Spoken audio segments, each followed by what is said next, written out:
वृषालीज art and ब्लॉगमध्ये तुमच्या सगळ्यांचं मनापासून स्वागत। तर आज आहे नागपंचमी आणि त्या निमित्तानं मी करणार आहे पातोळ्या। तुमच्याकडे नागपंचमीसाठी काय खास केलं जातं ते मला नक्की कमेंटमध्ये सांगा। ज्याप्रमाणे मोदकाला उकड काढतो त्याप्रमाणे पातोळ्यांसाठी उकड काढून घ्यायची आणि सारण करून घ्यायचं। त्याच्यानंतर ही उकड जी आहे ते चांगलं पीठ असं मळून घ्यायचं। हळदीची पानं धुवून स्वच्छ करून घेतली होती, त्याच्यावर असं पीठ पसरून घेतलं। नंतर सारण घालून असं बाजूने प्रेस करून चांगलं उकडायला ठेवलं। ज्याप्रमाणे मोदक उकडतो त्याप्रमाणे असे उकडून पातोळ्या तयार होतात। आणि दुपारी हा असा कपड्यांचा पसारा काढला होता, घडी करायचे होते कपडे, ते कपडे असे व्यवस्थित घडी करून लावून ठेवले, माझेही आवरून ठेवले। मला शेअर करण्यासारखी गोष्ट अशी होती किंवा मला जे काही वाटतंय ते मी या माध्यमातून मत व्यक्त करणार होते। ते म्हणजे परवा दिवशी गुरुवारी केशवराव भोसले नाट्यगृह कोल्हापूरचं जे काही आहे त्याला आग लागली होती आणि ते जळून पूर्णतः खाक झालं। कोल्हापूरचं केशवराव भोसले नाट्यगृह हे माझ्यासाठी खास एक स्पेशल ठिकाण किंवा जवळच असण्याचं कारण म्हणजे मला ओळख दिली त्या ठिकाणाने। कशी तर 5वी ते 9वी पर्यंत ज्या काही मुख्याध्यापक संघाच्या स्पर्धा होत होत्या त्या आमच्या तिथे होत होत्या, शाळेतल्या नाटकाच्या एकांकिकेच्या स्पर्धा। आणि मग त्याच्यानंतर मोठा जो काही मला बक्षीस पहिलं मिळालं अभिनयाचं, ते मी राज्यनाट्य स्पर्धेमधून एंट्री घेतली आणि त्या वर्षी मला अभिनयाचं पहिलं प्रशस्तीपत्रक मिळालं अक्कड बक्कड या नाटकासाठी। आणि त्याच्यानंतर परत नाटकं चालूच होती, काटकोन त्रिकोण केलं, मागच्या वर्षी फायनल ड्राफ्ट केलं। ही आजपर्यंतची जी काही नाटकं केली ती सगळी नाटकं केशवराव भोसले नाट्यगृहातच केली। आणि त्या नाट्यगृहाला जळताना बघून खरंच काटा येत होता अंगावर। क्षणभर कळलं नव्हतं की नेमकं काय चाललंय ते।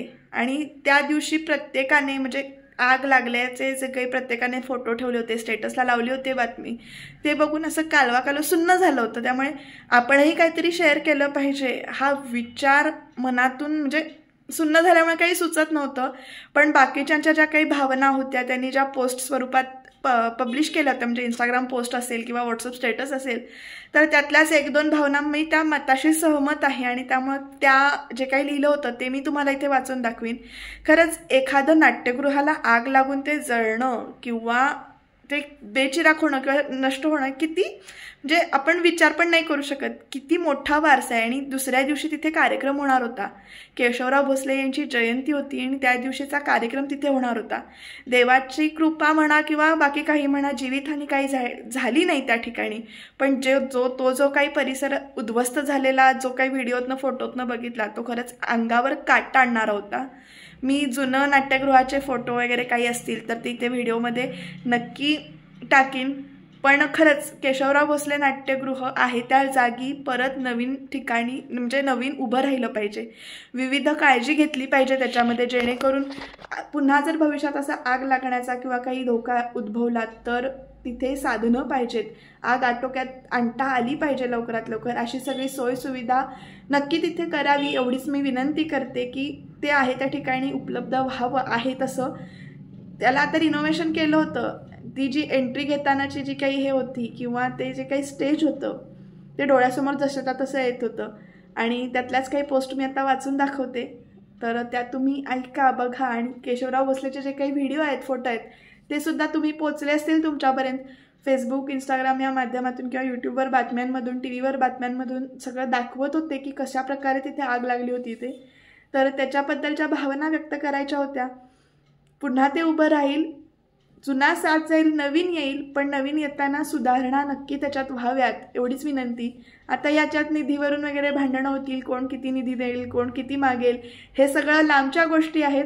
पण आत्ताची जी काही येणारी स्पर्धा होती ती मात्र आता आम्ही कोल्हापूरला मिस करू असं नक्की म्हणजे असं वाटतंय कदाचित, कारण या 2-3 महिन्यात तरी काय थिएटर पूर्वीसारखं होणार नाही। त्यामुळे केंद्र नक्की हलवतील प्राथमिक फेरीचं। आणि यंदा मी परत पार्टिसिपेट करत होते, बहुतेक करणार होते, अजून फॉर्म भरलेला नाही आहे, त्यामुळे बघू काय होतंय ते। तर केशवराव भोसले नाट्यगृह पुन्हा नवीन व्हावं एवढीच इच्छा।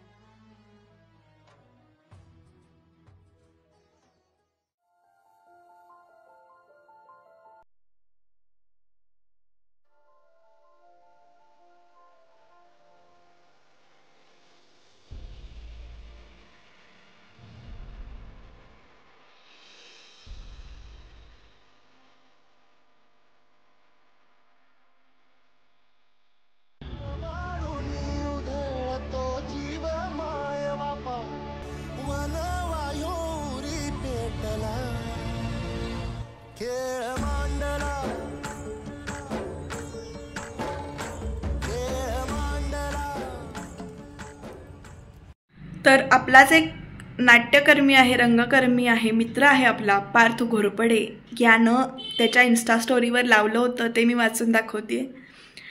आज संगीतसूर्य केशवराव भोसले नाट्यगृहाला लागलेली आग बघून माझ्या शरीराचा एखादा भाग आगीच्या लपेट्यात अडकलेला आहे अशी भावना होती.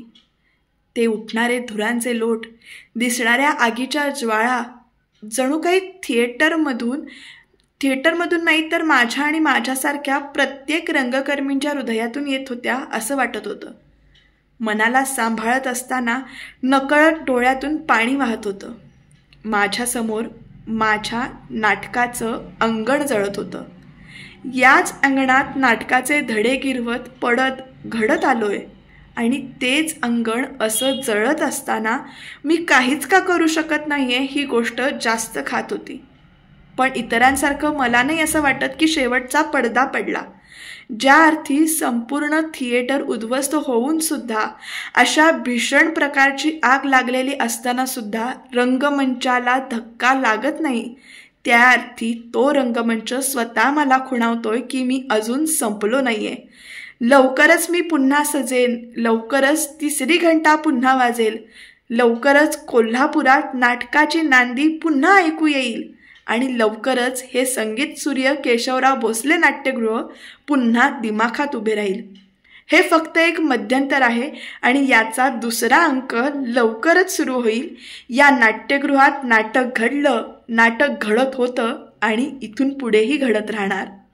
खरंच रंगमंचाला जरासुद्धा धक्का लागलेला नाही आहे प्रेक्षकांनो, आणि हीच ताकद आहे.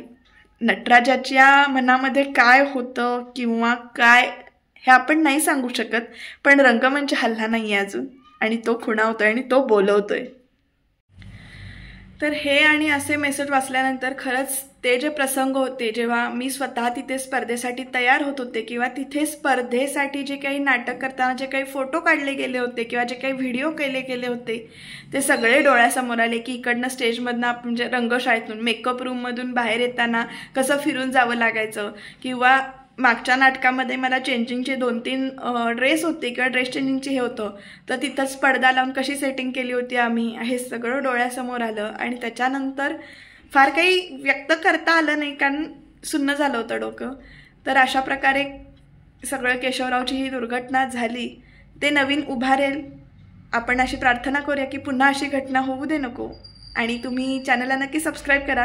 पुढे मागे कधीतरी नाटकाचे जे काही प्रसंग आहेत किंवा फोटोज आहेत, व्हिडिओज आहेत किंवा एखादा संवाद असेल तो जर तुम्हाला ऐकायचा असेल तर कमेंटमध्ये नक्की सांगा.